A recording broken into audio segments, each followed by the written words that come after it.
everyone, grays and greens of all ages. Welcome to Alien Worlds Live. I'm your host, David Lee, joined by the amazing Xander on production. How's it going today, Xander? Doing great. Thanks so much for joining us on our maiden voyage here today. So today we're broadcasting live to you from the Explorer Station high above, looks like Magor. I think Magor is beneath us at the moment. So this show is your chance to stay up to date with the latest happenings from around the metaverse, as well as showcase talent and events coming out of our amazing community. So with each live show, we'll have exciting interviews with members of the community, members of the development team, news, competitions, prizes, community events, and so much more. Today, our special guest will be Andre Cordier-Matriet, the UI designer behind Alien Worlds. But first, who wants to win an Alien Worlds NFT? Because it's competition time.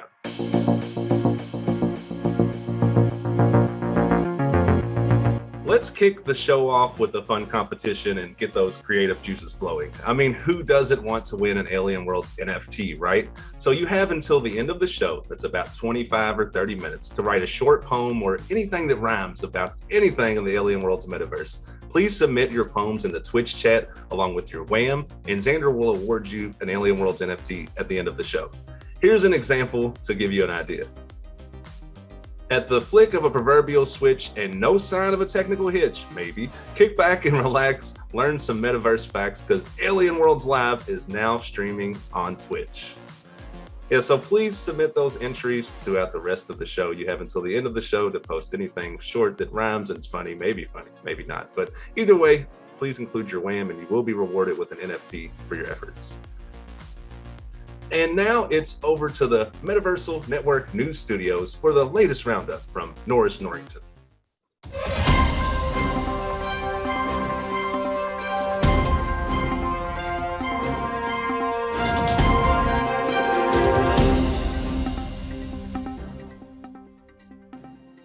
Good evening, I'm Norris Norrington, and this is MNN. Tonight's top stories. The search for a missing Kavian citizen has today entered its 60th year, making it the longest continuous missing person hunt in the planet's history. Kevin Cavernuses went missing 70 years ago on his birthday, after going rock climbing alone with inadequate gear and supplies in the Reaper Mountain Range, an area well known for its vicious weather conditions and roaming packs of guess hounds. Despite constant searches, all that has been found so far are scraps of his clothes, one of his teeth, and smears of his blood leading to the lair of one of the planet's rare and fearsome hodlodites. Search parties organised by local villagers are still scouring the region and remain hopeful of success. The second longest search recorded was called off after 3 weeks. One local told our field reporter, "We must search because he is a son of Kavian and it is our moral duty."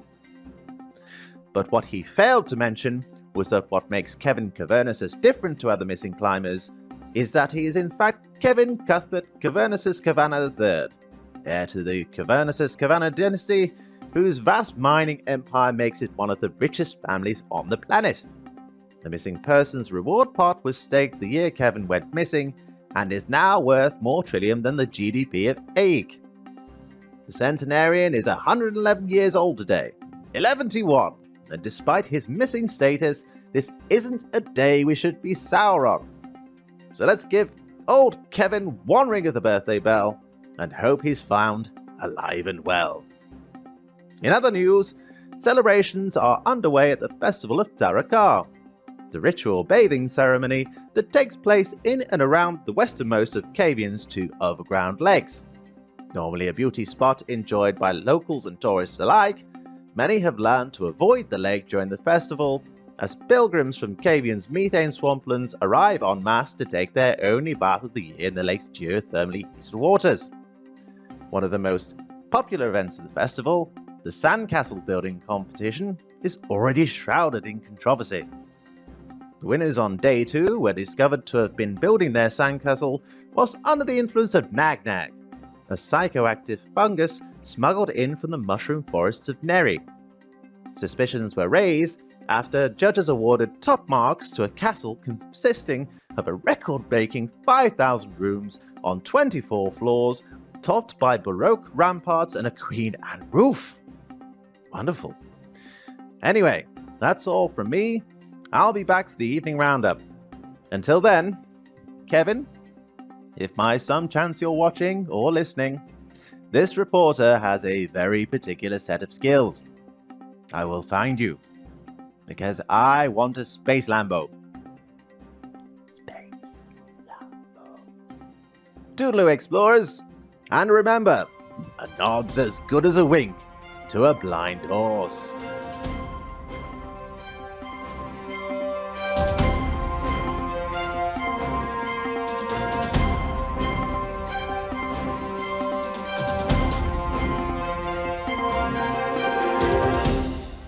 What an update from the planets. Thanks again for telling us what's cooking around the metaverse, Norris.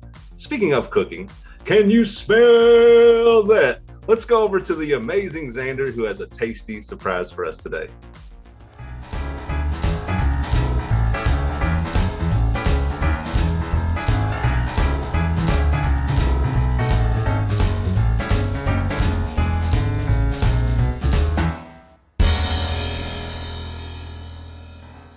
Welcome in, Xander, our resident chef du jour. What did you take the time to prepare for our amazing audience today? Hello, David. Hello, everyone. Today, I said to get ready for another cooking event, and I got some Kavian steaks, some pork belly with some grilled grassland potatoes. And also, I said to get some chicken from Kavian Carl's Market. And talking about the steaks, steaks came from a farm on Kavian 3411, the finest grassland in the whole metaverse. You know, that's a bold claim, the finest grassland in the metaverse. But after seeing the spread here, it's kind of hard to disagree with that. So you're saying these cuts are the finest available in all of the metaverse?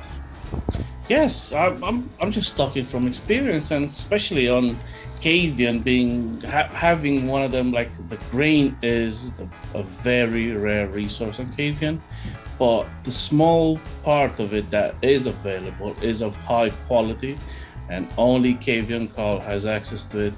Very exciting stuff. Kavian Carl's Market, check it out, folks. So what goes into the prep? Like any seasonings or special instructions that the audience needs to be aware of? Yeah, like every time I cook and do barbecues and stuff, I tend to take like 30 minutes or 1 hour before cooking and just rub everything down with the finest salt of Kavian, because nothing has any taste without salt, and especially Kavian salt. And then I generously apply some herbs imported from Wales. Like, we have to choose some different planets as well. They are neighbors and everything, even though I only like Kavian, but in this circumstance, I choose Wales to get some herbs from them. And for the chicken during the cooking process. That's nice. So you're importing herbs from other planets. Inclusion is always welcome here in the metaverse. And I will say this meal is looking lovely. Thanks for sharing that with us, Xander. And I heard you might have another surprise for the audience today. Yeah, I didn't want to spoil it and everything, but I said, okay, so for this event, for this cooking event, I was thinking to get an NFT for the audience. Everyone loves an NFT, so I said just to get a special NFT out for everyone that will post their wax address in the Twitch chat, and you will get a copy of it for sure. Awesome stuff. An NFT that I guess commemorates this amazing dish here. And it sounds amazing, Xander. So everyone watching, please take a moment to post your wham in the chat, and Xander will send you an NFT out as a celebration of this dish. And Xander, I guess you're kind of getting excited to get yourself a plate, huh? Yes, I have to. All this cooking made me hungry, so. Are we going to take a look at the finished product now? Yes, let's have a look at the finished product. Oh my goodness, look how that came out. Looks amazing. So how many people are eating here? This is quite a bit of food. I mean, are you going to send me a plate over? Yes, I'm sending you and everyone in the metaverse a plate, because sharing is caring. Absolutely. Ladies and gentlemen, the amazing Xander, thanks so much for taking a few moments to join us and prepare this amazing meal. And don't forget to post your whams in chat. Thanks so much for your time, Xander. welcome. Always a pleasure to help the community out.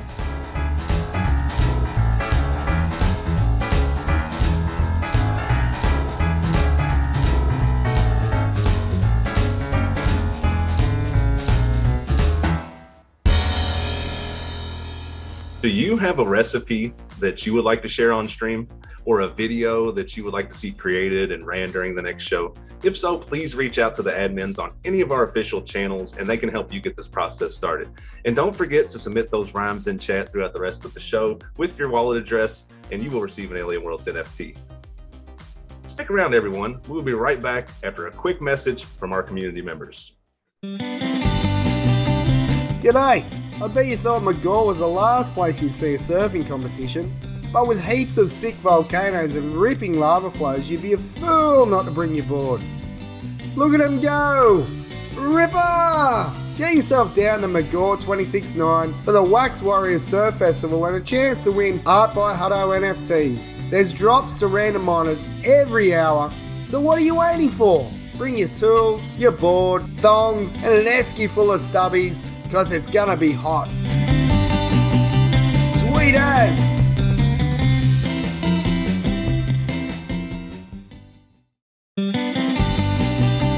G'day!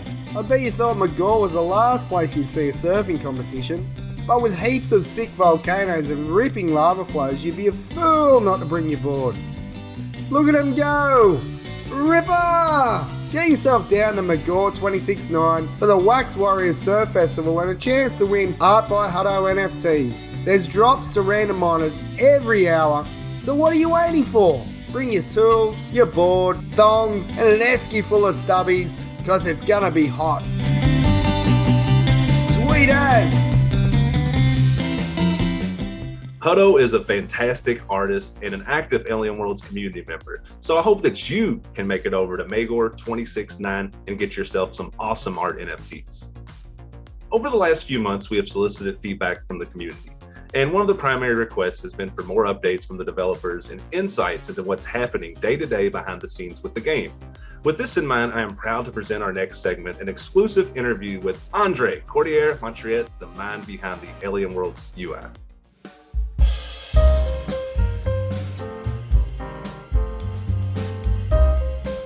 Ladies and gentlemen, we are happy to be joined today by Alien Worlds creative technical producer, Andre Cordier-Montret. How are you doing today, Andre?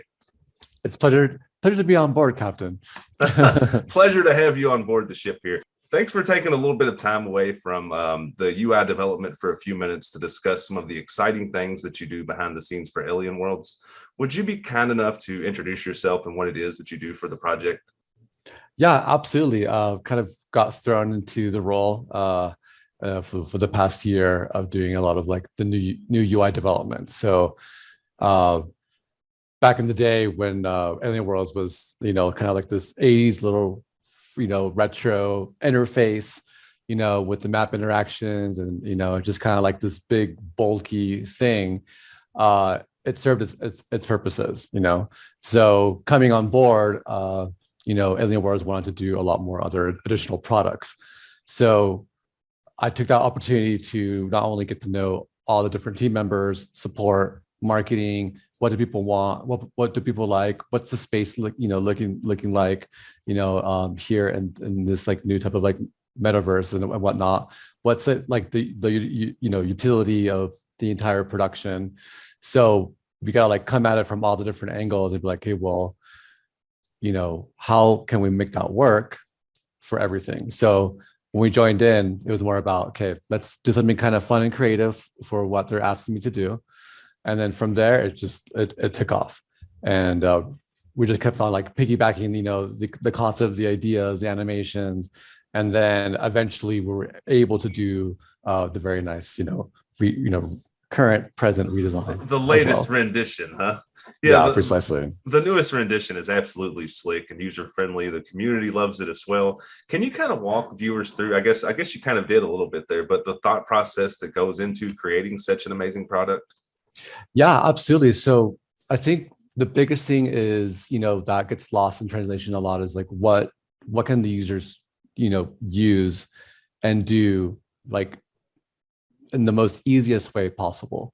Like if you were to like take away all the bells and whistles, of everything, if it were to just do a bunch of squares and circles, like how does that work for everybody?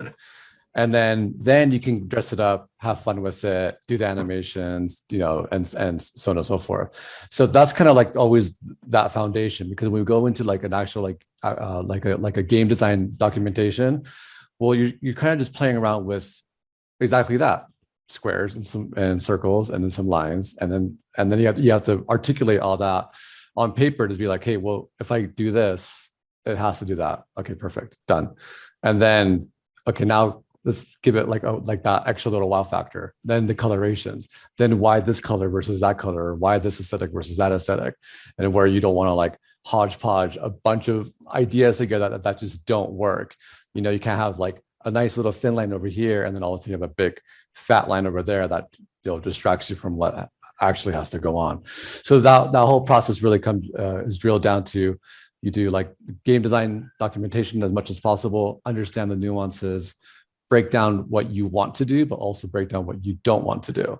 And a lot of that is just through like kind of like that Q&A process. You got to really understand from your users, support, and what the goals are, not only internally for your, for the team and the company, but also externally for the people that are going to actually use it. Because so I guess that's kind of tough. You're trying to balance like an artistic creation with, something that's straightforward and just has the utility right there as well. It's kind of a tough line to walk, but somehow you pulled it all together with this UI, because I think it kind of checks all of the boxes, Andre.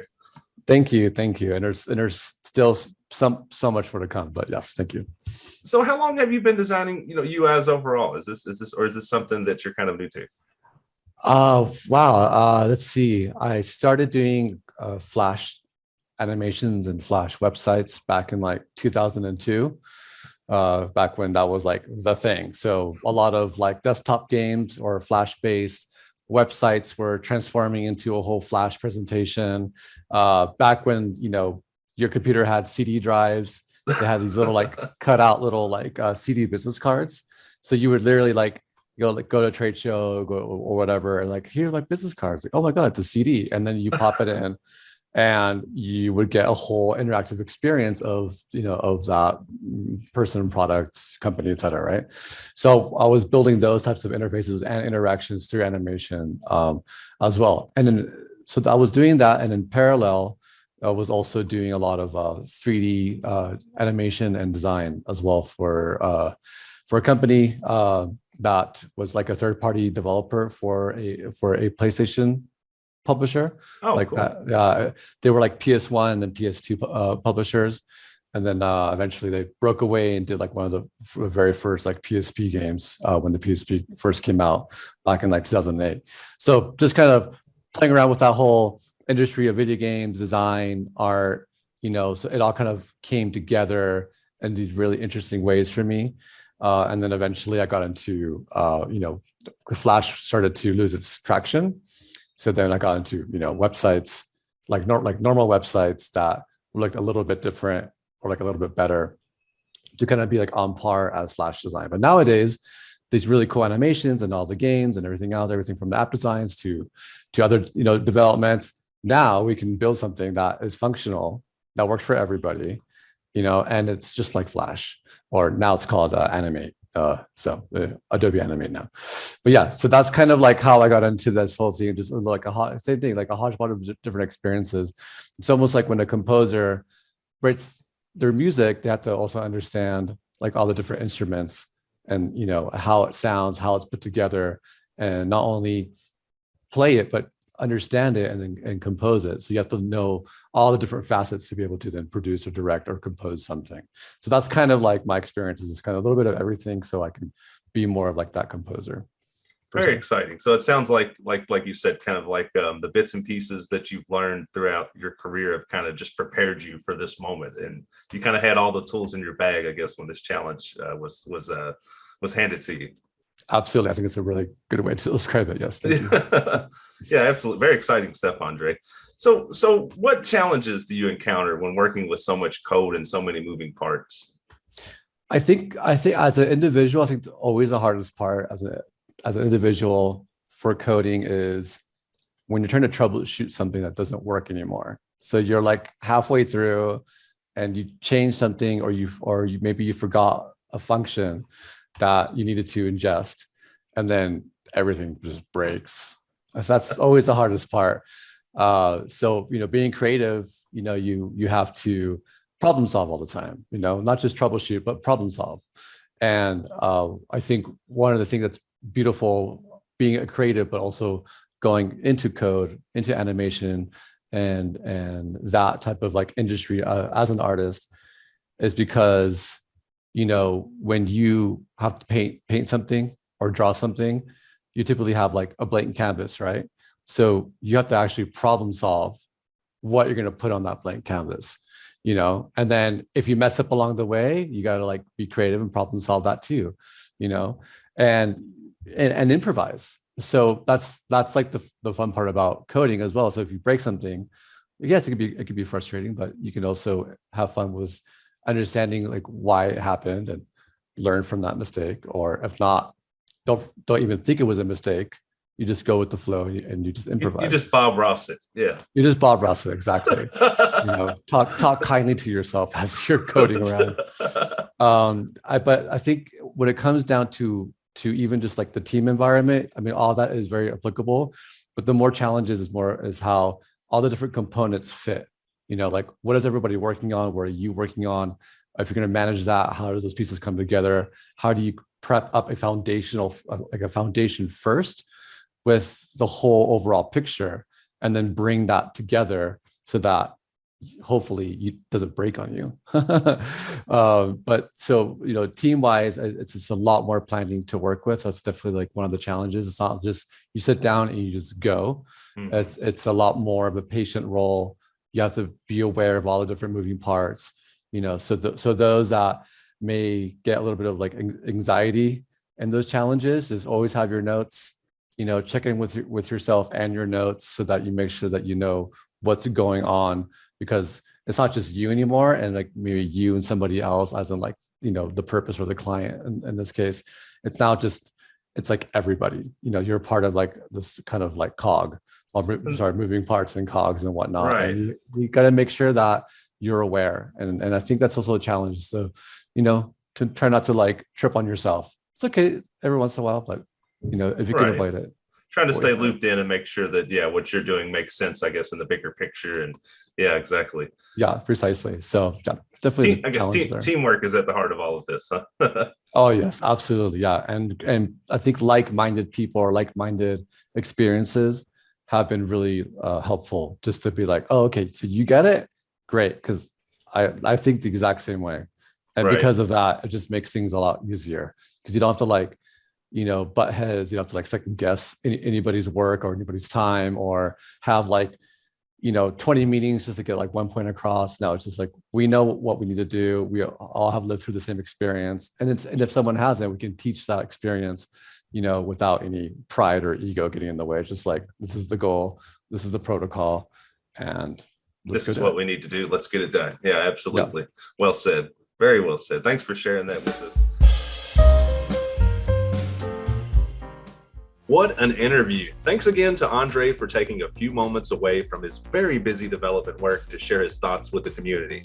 And if you enjoyed the first half of our interview, you will not want to miss the second half. Andre will share some updates as to when we can expect to see updates in the Alien Worlds UI in the future. So you will not want to miss the next episode. Speaking of community, stick around. We'll be right back after a word from our sponsors. Mining Alien Worlds land has transformed the lives of explorers on every planet. But what exactly can we do during those cooldown times? Or when you're away on a mission? No matter your cooldown time, cool down with the new Mindfulness meditation program. Using a shovel on grasslands? Why not cleanse your aura with our 2.5-minute chakra wash meditation? Detonating large explosives on an active volcano? You'll feel good as new after our guided 3-hour deep brain tissue revitalizing meta relaxation meditation. Or perhaps you're away on a mission. What a perfect opportunity to embark on the silent retreat you always dreamed of but could never find the time. Our bespoke meditation courses work in perfect symbiosis with your countdowns, empowering you to turn waiting into meditating. Reboot your mind and come back as your authentic self. Mindfulness.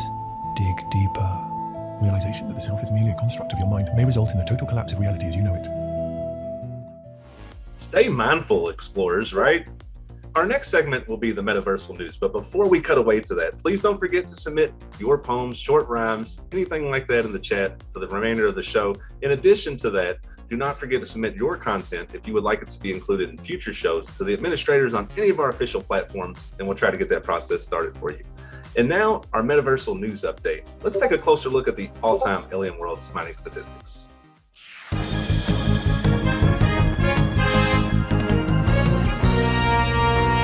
With this being our first show, I thought, what better day than today to review some all-time mining statistics. So let's have a closer look at Alien Worlds by the numbers. Did you know that over 3.8 billion mining attempts have taken place across the 6 planets within Alien Worlds? Now let's take a closer look at average trillium mined per attempt across all 6 planets. As we can see by the graphic on the screen, the most profitable planet to mine on throughout the duration of Alien Worlds has been Velis, with an average of 0.156 trillion per attempt. That's followed by Kavian with 0.137, Iiki 0.127, followed by Neyron 0.12, Magor at 0.116, and the always popular Neri with 0.107. And finally today, we'd like to give a huge congratulations to Neri for being the first planet in the metaverse with over 1 billion mining attempts. Congratulations, Neri, and I'm sure the rest of the planets will be joining you soon. And as the great bard never said, Kavian beef brings my tummy relief, which can only mean that it must be time to read your rhymes. I'm a poet, didn't even know it. Well, moving on. The only thing better than a freshly cooked Kavian style meal is an Alien Worlds NFT. So let's check out the results from the rhyming competition. Let's see what we have here. All right, I've got a couple here. So Pentar Quinn says, my life would be empty without an Alien Worlds NFT. Yeah, that makes sense. You'll be receiving one, mate. So let's see. Beanie Nandra says, I'm wearing pink socks because Alien Worlds rocks. Absolutely, it does. We'll be sending you an NFT as well. Let's see here. WYNF says, I came here for marbles. I got David Lee's Marbles, a brand new live show with all I need to know. I'm forgetting to mine. Please don't do that, though. Even with a brand new UI, hoping Xander will be high so my marbles don't die. I like it. Yeah, please stick around after this show for marbles as well. Very, very well done. Sir Mushan77 said, here's a poem for you. There once was a guy from Neyron who couldn't decide which mission to go on. He clicked on them all and then felt kind of small when he noticed the deadline had just gone. Very nice, mate. Very nice. Mex1776 says, oh, mine if mine. Mine the TLM that should be mine. That's very nice. Thanks for that as well. This one does not rhyme, but it sounds pretty cool. There was an old miner named Otato2 who used to be watching his aliens live, but during a break, he mined some TLM. What an amazing day for Otato2. Hey, that'll work, mate. We're going to send you an Alien Worlds NFT as well. Let's see what we have here. This is from DeLucas Ward. Kavian is the best planet for sure. At its core, I hope Kavian can give me more, filling my wallet with sweet TLM. I like that one as well, mate. Thanks so much. McGill says, equipped my power extractor, found a land to mine on Magor, drilling a rocky crater to strike it rich. I love watching Alien Worlds on Twitch. I love it, mate. I love it. Thanks so much. Starboy, let's see what he had here. Mining, shining, staking, farming, burning, landing, taxing, waxing, advertising, engineering, respecting, calculating, shipbuilding, and mainstreaming. I like it, mate. Very well done. Very well done. Let's see. Pucha says, I want to mine a new NFT. Also, when will be Thunderdome? That's a great question. Instead, I drink a lot of tea and reading under the dome. Very well said. And let's see, our finest THM says, Icy Desert shines away, looking at my tools and pray, mining TLM all day just to burn the CPU away. My friend, we can all relate to that for sure. And let's see, 420 John Weed says, how can you play to win messaging with an alien? You stole second base, I stole the whole stadium. It's like some Kanye West type stuff. I like it. We're going to make a song out of all this. Thanks so much for your amazing entries, everyone. Really, really cool stuff. Really appreciate that. I'd like to take a moment to personally thank everyone that sent us a poem today. And everyone, even if I didn't read your entry, will be receiving an Alien Worlds NFT after the show. And now that we're winding down towards the end of the show, it's story time. You know, a good backstory often sets the table for what's to come, and amazing stories are created every day in the Alien Worlds Metaverse. This is the part of the show where you can send us a story and we will include it in future episodes. So with this in mind, we'd like to share some of your amazing war stories, and today's reading is from David Harris.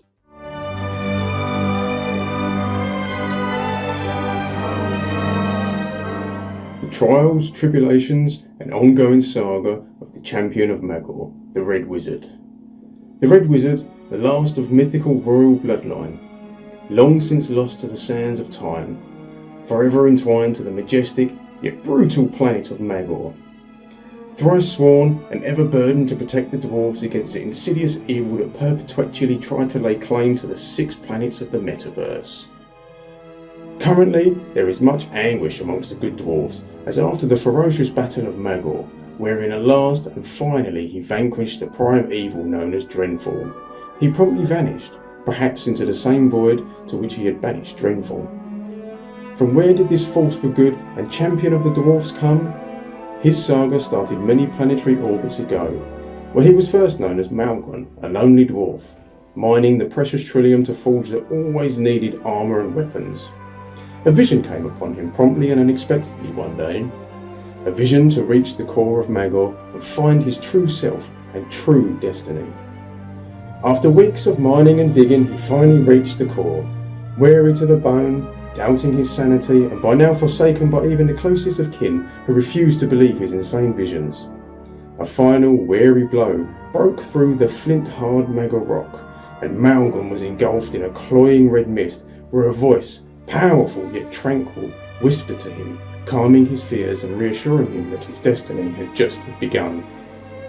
When the mist cleared, he emerged as the mighty Red Wizard, defender of Magor and all things that dwell within the realm. As the newly born-again wizard rose and travelled back out to the surface of his beloved homeworld, he knew that darkness once again loomed. He knew he was not yet a match for the evil that would lay claim to everything in its path.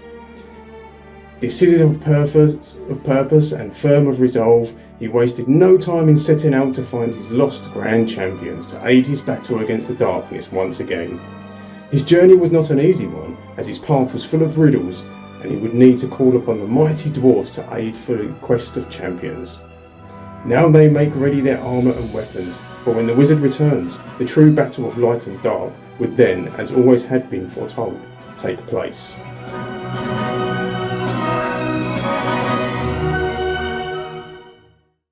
Wow, that was awesome. Thanks so much, David Harris, for giving us that lore reading. If you'd like to share a lore reading, then get in touch with any of our administrators on any of our official platforms, and they'll be happy to help you get this process started. And that goes for anything you'd like to see or contribute, whether it be events, ideas, art, lore, questions, or feedback. We'd always love to hear from you. Just reach out to any of our customer support agents, and they'll be happy to get this started for you. Well, folks, that's it for this episode. I guess allow me to say a warm thank you, and let's check in with Xander. How's it going, Xander? How do you think we did today? Hello, David. Yeah, everything Hey, how's it going? went all right today. I like the show. I like the cooking segment. I've been working hard to get everyone that steak and everything. Yeah, the cooking looked well. You had to travel across the metaverse to pick up everything. I heard you had a little something from Bells, like herbs from Bells and meat from Kavian. I mean, it must have took like light years to prepare everything for this, right? Yes, but we all do sacrifices for our explorers, so everyone knows that I love my Kavian burgers, but this time I had to go to Bells and everything. I had to do some sacrifices, but it went all right. Yeah, exactly. Why not include everyone? And folks, don't forget, if you enjoyed that interview with Andre today, you're not going to want to miss the next show where we have part 2, where he actually discusses some upcoming future functionality within the game.